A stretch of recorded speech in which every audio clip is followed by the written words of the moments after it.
আসসালামু আলাইকুম ভাই বন্ধুসকল, কেনে আছে আপোনালোক? আশা কৰিছোঁ আপোনালোক সকলো ভালে আছে। মই আকৌ আহিছোঁ এটা নতুন ভিডিঅ' লৈ।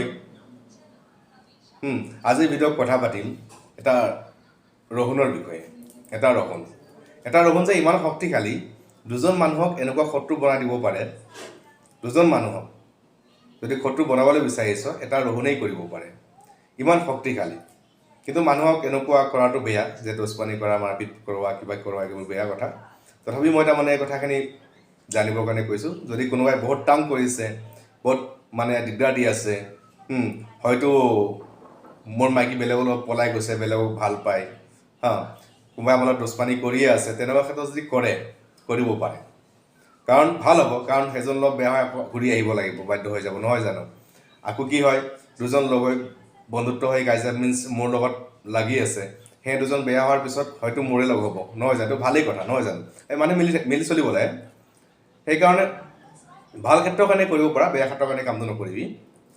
এই নহৰুটো ইমানেই শক্তিশালী যে এটা ইয়াৰ তাবিজ এটা লিখিব লাগে ইয়াৰ পিছফালে এইটো ৰহুনটো আছে ন, এটা ভাল ধৰণৰ ৰহুন ল'বি, দেখুৱাই দিছোঁ মই। ইয়াতে অলপ এটা তাবিজ বনাব লাগে। তাবিজটো বনাই এই নেহুৰটো মাটিত পুতিব লাগে। তাবিজটো কেনেকৈ বনোৱা হয়, কি কৰা হয়, ইয়াৰ বিষয়ে মই ভালদৰে বুজাই দিম। ইয়াত লিখি দেখুৱাম, কেনেকৈ লিখাৰ নিয়ম এটা আছে। লিখি দেখুৱাৰ পিছত আপোনালোকে নিশ্চয় কৰিব পাৰিব। মই ভাবিছোঁ আপোনালোক যদি নতুন মোৰ চেনেলত, প্লিজ শ্বেয়াৰ এণ্ড ছাবস্ক্ৰাইব কৰিব। আপোনালোকে মোৰ আহি থকা ভিডিঅ'বোৰ পাই থাকিব, ঠিক আছে ন? এতিয়া আহিম তাবিজটো কেনেকৈ লিখা হয় তাৰ বিষয়ে, তাৰপিছত কেনেকৈ ফুটা হয় তাৰ বিষয়ে আমি জানিম। কিন্তু মই এটা অনুৰোধ থাকিল, ভাল মানুহৰ ভিতৰত কাজিয়া সৃষ্টি নকৰিব। এইটো কৰিলে সাংঘাতিক কাজিয়া হয় কিন্তু, ঠিক আছে ন? শত্ৰু হৈ যাব। সেইকাৰণে যদি কিবা ভাল ফল লাভ কৰে তেতিয়া কৰিব পাৰে, এইটো মোৰ তাৰমানে অনুৰোধ থাকিলে। এতিয়া আহিছোঁ কেনেকৈ এক লিখা যায় তাৰ বিষয়ে। এইটো তাবিজটো বনোৱা একদম সহজ নিয়ম হয়। একদম সহজ ধৰণৰ নিয়মত মই শিকাইছোঁ, কিন্তু অলপ লিখাৰ নিয়মটো বেলেগ থাকে। এতিয়া যিকোনো মাৰ্কাৰ কলম এটা ল'ব। ৰহুনটো যদি ডাঙৰ হয় বেছি ভাল, ঠিক আছে ন? এনেকৈ মাৰ্কাৰ কলম এটা ল'ব, লৈ এনেকৈ এটা ঘৰ বনাই ল'ব, চাৰিকোণীয়া টাইপৰ, ঠিক আছে ন? তাৰপিছত ইয়াতে তিনিটা ভাগ কৰিব লাগিব। এনেকৈ তিনিটা ভাগ হ'ল। আকৌ এনেকৈ তিনিটা ভাগ কৰিব লাগিব। এনেকৈ তিনিটা ভাগ কৰিব লাগিব। ইয়াতেও তিনিটা ভাগ কৰিব লাগিব। এতিয়া হ'ল ইয়াৰ বস্তুটো ইয়াতে তাৰমানে এনেকৈ ধুনীয়াকৈ তাৰমানে ঘৰটো বনাই লোৱা হ'ল। ঘৰটো বনাই লোৱাৰ পিছত কি কৰিব লাগিব, আমি এইটো ঘৰ দেখিছ ন? এইটো ঘৰত 1 1 1 তিনিটা লিখিব লাগিব।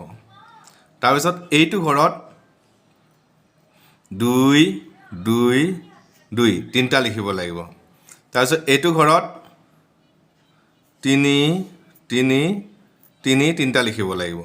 তাৰপিছত এইটো ঘৰত 4 4 4 তিনিটা লিখিব লাগিব। তাৰপিছত আহিলে কিমান? 5টো লিখিবলৈ ইয়াতে চা, 5 5 5 ইয়াতে 5 5 লিখিলোঁ। তাৰপিছত 6টো লিখিবলৈ ইয়াতে 6 6 6 এইটো তিনিটা 6 লিখিলোঁ। 7টো লিখিবলৈ ইয়াতে 7 7 7 তিনিটা 7 ইয়াত লিখিলোঁ। তাৰপিছত 8টো লিখিব লাগিব ইয়াতে 8 8 8। তাৰপিছত থাকে কি 9 9 9 ন, 9 9 9।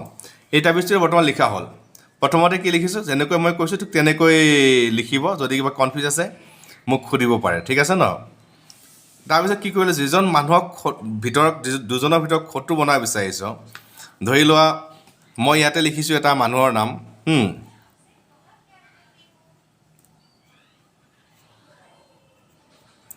অমৰদ্বীপ,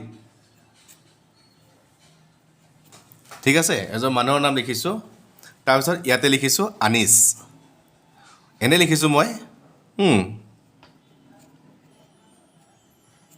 আনিছ। বৰ্তমান এই বস্তুটো এতিয়া আমাৰ বনোৱা হৈ গ'ল, তাবিজটো বনোৱা হৈ গ'ল, ঠিক আছে ন? ইয়াৰ মানে ফৰ্মেট এটা আছে মই শিকাই দিছোঁ ন তো ইয়াতে ধৰিব পৰা নাই যে কাগজ এখনত মই লিখি থৈছিলোঁ লিখাৰ পৰা মই দেখুৱাই আছোঁ কেনেকৈ ইয়াক লিখা হয় ঠিক আছে ন এতিয়া কাগজখনত মই ক'ম কোনটো আগতে লিখিব লাগিব ঠিক আছে ন এইটো মই লিখি দেখুৱালোঁ এনেকৈ লিখিব এতিয়া ইয়াৰ পিছৰ কামটো কি আছে এইটো অলমষ্ট হৈ গ'ল পোটা কাম আছে পুতি মই দেখুৱাম কেনেকৈ পোতা যায় ইয়াক ঠিক আছে ন এতিয়া চা মই কাগজত লিখি থৈছিলোঁ তাবিজটো কেনেকৈ লিখা হয় চাই লোৱা তোমাৰ তাত ভালকৈ ধৰিব নোৱাৰে ন মই ইয়াত লিখি দিছিলোঁ প্ৰথমতে কি কৰিব লাগিব এই 1 এইটো 1 নম্বৰতে ফিল আপ কৰিব লাগিব বুজিলে ন 2 নম্বৰত এইটো ফিল আপ কৰিব লাগিব 3 নম্বৰত এইটো ফিল আপ কৰিব লাগিব 4 নম্বৰত এইটো ফিল আপ কৰিব লাগিব ঠিক আছে 5 নম্বৰত এইটো ফিল আপ কৰিব লাগিব 6 নম্বৰত এইটো 7 নম্বৰত এইটো 8 নম্বৰত এইটো 9 নম্বৰত এইটো ঠিক আছে ন এনেকৈ এইটো এটা লিখা নিয়ম থাকে নেহৰুটোত লিখিব লাগিব পিছফালে তাৰপিছত কি কৰিব লাগে ওপৰত যিজন মানুহৰ নাম আছে নামটো ইয়াত লিখিবি আৰু বেলেগ মানুহজনৰ নামটো ইয়াত লিখিবি ঠিক আছে এনেকৈ যদি কৰি যদি পুতি দিয়ে ইয়াৰ কোনো বাৰ নাই যিকোনো বাৰতে কৰিব পাৰে আৰু ধুনীয়াকৈ ইয়াক পুতিব পাৰে ঠিক আছে ন এতিয়া মই বস্তুখিনি পুতি দেখুৱাম কেনেকৈ পুতা হয় ইয়াক তাৰপিছত আপোনালোকে ইয়াক যদি দৰকাৰ বুলি ভাবিছে তেনেহ'লে যদি আপোনালোকৰ প্ৰয়োজন আছে তেনেহ'লে ব্যৱহাৰ কৰিব পাৰে ঠিক আছে ন ইয়াৰ কোনো অনুমতি দৰকাৰ নাই চেনেল ছাবস্ক্ৰাইব কৰিব লাইক কৰিবলৈ নাপাহৰিব ঠিক আছে এতিয়া আহিছোঁ পুতিবলৈ একচুৱেলি মোৰ পুতিবলৈ জাগা নাই বস্তুটো তথাপি মাটিত পুতিব লাগে ন ইয়াতে তাৰমানে কিবা ফুল লগাই থৈছোঁ তাতেই পুতিম আৰু এতিয়া ধৰি লওক এনেকৈ গাঁটা কৰিলে ধুনীয়াকৈ এইটো গাঁটা কৰা হৈছে ন ধুনীয়া গাঁটা কৰিছোঁ আৰু কৰি অলপ ভালকৈ মিনিমাম অলপ ভালকৈ গাঁটা এটা কৰিলোঁ কৰি ইয়াতে এইটো কি কৰিম এতিয়া ইয়াতে ধুনীয়াকৈ ইয়াতে দি দিলোঁ দি পেলাই এতিয়া পুতি থৈ দিলোঁ এনেকৈ ইয়াৰ পুতাৰ 24 ঘণ্টাৰ ভিতৰত সিহঁতৰ ৰিয়েকশ্যন লাগি যাব পূৰা ৰিয়েকশ্যন লাগিব মই ভাবিলোঁ কথাখিনি আপোনালোকে বুজি পালে ঠিক আছে মই আকৌ আহিম এনেকুৱা এটা ভিডিঅ' লৈ তেতিয়ালৈকে এৰিছোঁ বাই খুদা হাফিজ